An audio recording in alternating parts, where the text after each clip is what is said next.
नमस्कार दोस्तों, हमारे YouTube चैनल सच्चा जीवन में आपका बहुत बहुत स्वागत है। दोस्तों, एक राज्य में एक राजा रहता था। राजा अक्सर गांव-गांव जाकर प्रजा और लोगों की समस्याओं को सुनता था और उनमें सुधारने की पूरी कोशिश करता था। उसकी कर्तव्यनिष्ठा के चर्चे दूर दूर देशों तक फैले हुए थे। ऐसे ही एक बार राजा किसी गांव में प्रजा की समस्याओं को जानने के लिए भ्रमण पर निकला था। उसी दौरान राजा के कुत्ते का बटन टूटकर गिर गया। राजा ने तुरंत मंत्री को बुलाया और आदेश दिया कि जाओ इस गांव में किसी अच्छे से दर्जी को बुला कर लाओ जो मेरे कुत्ते का बटन लगा दे। तुरंत पूरे गांव में अच्छे दर्जी की खोज शुरू हो गई। संयोग से उस गांव में एक ही दर्जी था। इसकी गांव में एक छोटी सी दुकान थी। दर्जी को राजा के पास लाया गया।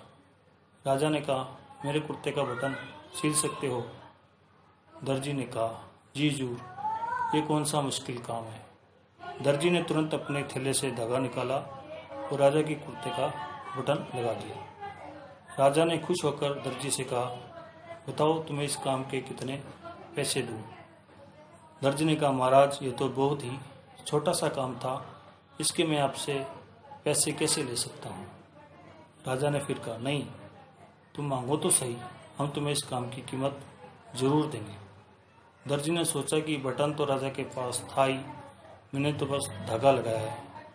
मैं राजा से इस काम के 2 रुपये मांग लेता हूँ। फिर से दर्जी ने मन में सोचा कि मैं राजा से अगर 2 रुपये मांगूंगा तो राजा सोचेगा कि इतने से काम के इतने सारे पैसे मांग रहा है, कि राजा ये ना सोचे कि बटन लगाने के मेरे से 2 रुपये ले रहा है तो गांव वालों से कितने लेता होगा। यही सोचकर दर्जी ने कहा, महाराज, आप अपनी स्वेच्छा से कुछ भी दे दो। अब राजा को भी अपनी हैसियत के हिसाब से देना था ताकि समाज में उसका रुतबा छोटा ना हो जाए। यही सोचकर राजा ने दर्जी को 2 गांव देने का आदेश दिया।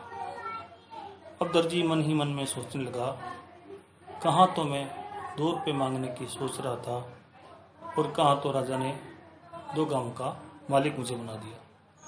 दोस्तों, हम लोग भी उस दर्जी के समान अपनी क्षमता से सोचते हैं और भगवान से कुछ न कुछ अपनी हैसियत से मांगते रहते हैं, लेकिन क्या पता ईश्वर हमको उनकी देने की क्षमता के अनुसार कुछ अच्छा और बड़ा देना चाहता हो।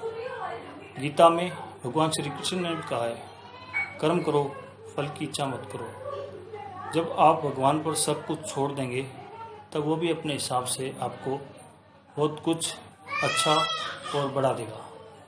नमस्कार।